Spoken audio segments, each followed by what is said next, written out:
This is Land of Havilah, 1 Kings 3. Now that Solomon has secured the kingdom, it's time for other matters. Verse 1. Solomon made an alliance with Pharaoh, king of Egypt, and took Pharaoh's daughter and brought her into David's city until he had finished building his own house, Yahweh's house, and the wall around Jerusalem. Comment. Solomon expanded Jerusalem, which required expansion of the wall. The old part of the city became known as David's city. In verse 1, Solomon married Pharaoh's daughter. She lived in David's city until Solomon finished some of the new part, including his own house, Yahweh's house, and the wall. Verse 2. However, the people sacrificed in the high places because there was not yet a house built for Yahweh's name. Solomon loved Yahweh, walking in the statutes of David his father, except that he sacrificed and burned incense in the high places. Comment. When Solomon was born, it was mentioned that Yahweh loved him, 2 Samuel 12:24. In fact, Yahweh called him Jedediah, which means beloved of Yahweh, 2 Samuel 12:25. Speaking of God having names for people, this reminds us of Revelation 2:17. Quote, "To him who overcomes I will give a white stone, and on the stone a new name written, which no one knows but he who receives it." End quote. Probably that new name will have some meaning to it, as Jedediah had a particular meaning. So Yahweh loved Solomon, and in verse 3 it was mutual, quote, Solomon loved Yahweh, end quote. But something's not right. The people are sacrificing in the high places, meaning on the tops of hills and such, and Solomon is following along with the common practice. According to the law, Israel should utterly destroy the high places, Deuteronomy 12:2, and there should be no sacrifice except at the tabernacle. Quote, "Be careful that you don't offer your burnt offerings in every place that you see, but in the place which Yahweh chooses in one of your tribes. There you shall offer your burnt offerings, and there you shall do all that I command you." Deuteronomy 12:13 and 14. But after some of the priests started habitually mishandling the sacrifices at the tabernacle, Yahweh removed the ark and killed the offending priests, 1 Samuel 2:29 and 34. Since then, starting with Samuel, Israel has been sacrificing at various altars in other places, 1 Samuel 7:17, 14:35, and 2 Samuel 6:13 and 24:18. David was afraid to even go to the tabernacle because, quote, he was afraid of the sword of Yahweh's angel, 1 Chronicles 21:30. So this sacrificing elsewhere resulted from the tabernacle being defiled and the ark being removed, and Yahweh has been accepting sacrifices from altars at other locations, but he wants to right the situation through Solomon by building a temple. Verse 4, "The king went to Gibeon to sacrifice there, for that was the great high place. Solomon offered 1,000 burnt offerings on that altar." Comment. Solomon went to the tabernacle. Unlike David, who was afraid to go there, Solomon took a chance and sacrificed there according to the law. The tabernacle was on a hill in Gibeon at the time, 1 Chronicles 21:29, about 6 miles from Jerusalem. Solomon spending the night in Gibeon after sacrificing, as we go to verse 5. In Gibeon, Yahweh appeared to Solomon in a dream by night, and God said, "Ask for what I should give you." Comment. Yahweh appeared to Solomon in the dream and invited him to ask for whatever. This will be known as the Gibeon dream. Verse 6. Solomon said, "You have shown to your servant David my father great loving kindness because he walked before you in truth, in righteousness, and in uprightness of heart with you. You have kept for him this great loving kindness, that you have given him a son to sit on his throne, as it is today. Now, Yahweh my God, you have made your servant king instead of David my father. I am just a little child. I don't know how to go out or come in. Your servant is among your people which you have chosen, a great people that can't be numbered or counted for multitude. Give your servant, therefore, an understanding heart to judge your people, that I may discern between good and evil. For who is able to judge this great people of yours?" Comment. The king of Israel was also the chief judge, Deuteronomy 17:8 and 9, and 2 Samuel 15:2.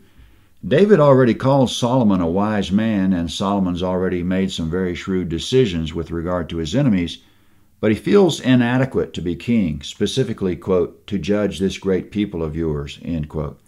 Solomon wants wisdom to judge legal cases, quote, "to judge your people," end quote. He asked for an understanding heart. Translated literally, he asked for a hearing heart. He wants to hear from God on these cases.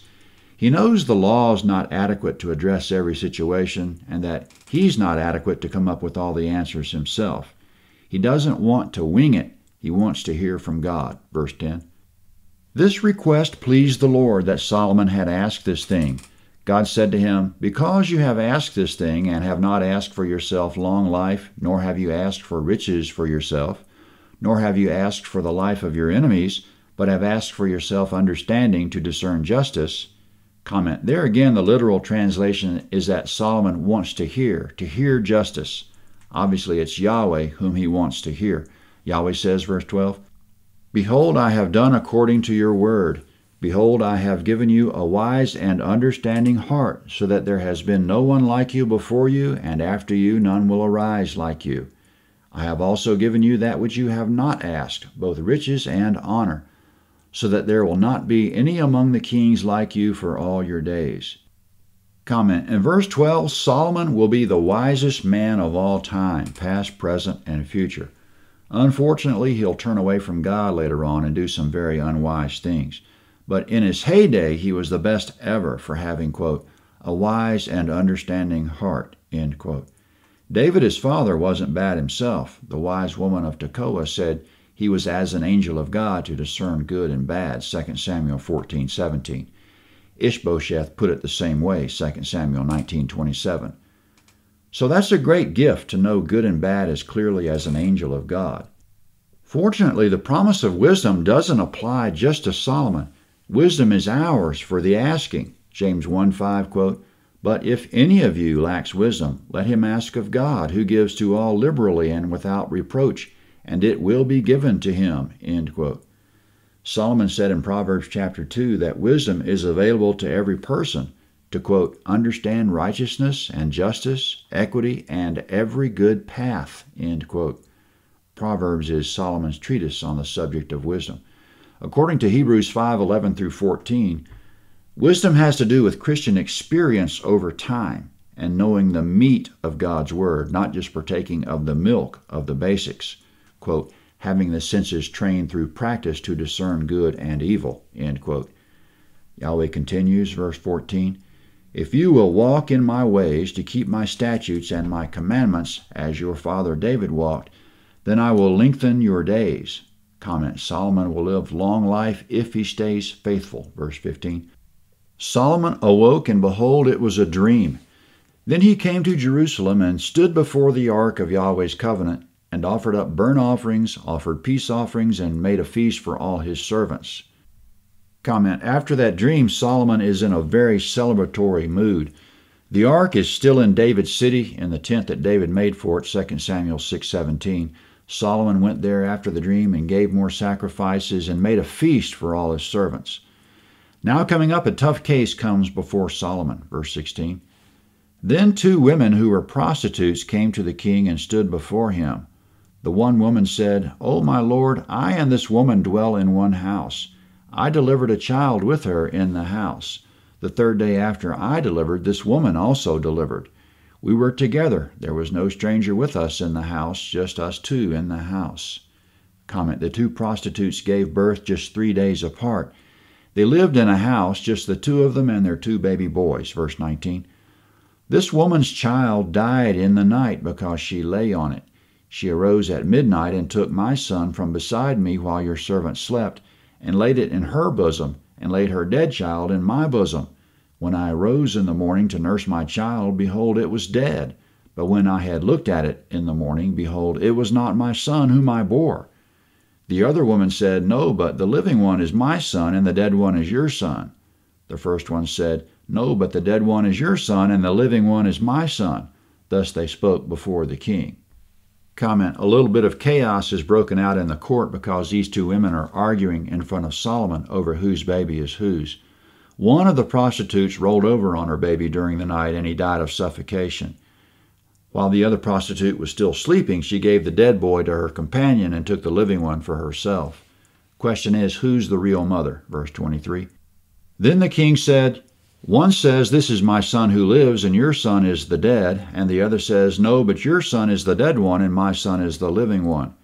The king said, "Get me a sword." So they brought a sword before the king. The king said, "Divide the living child in two, and give half to the one and half to the other." Then the woman whose the living child was spoke to the king, for her heart yearned over her son, and she said, "O my lord, give her the living child, and in no way kill him." But the other said, "He shall neither be mine nor yours. Divide him." Then the king answered, "Give her the living child, and definitely do not kill him. She is his mother." Comment: DNA testing would have solved the case, but Solomon didn't need that. He knew the real mother by the way she panicked when the sword came out. Verse 28. All Israel heard of the judgment which the king had judged, and they feared the king, for they saw that the wisdom of God was in him to do justice. Comment: the case captured the public attention, it became famous, and all Israel feared Solomon after that, which was good because they won't try to bring so many false claims in cases without merit. Bottom line, just as Solomon asked, the wisdom of God is in him to do justice. 1 Kings 4 is next at landofhavilah.net, 1 Kings 4.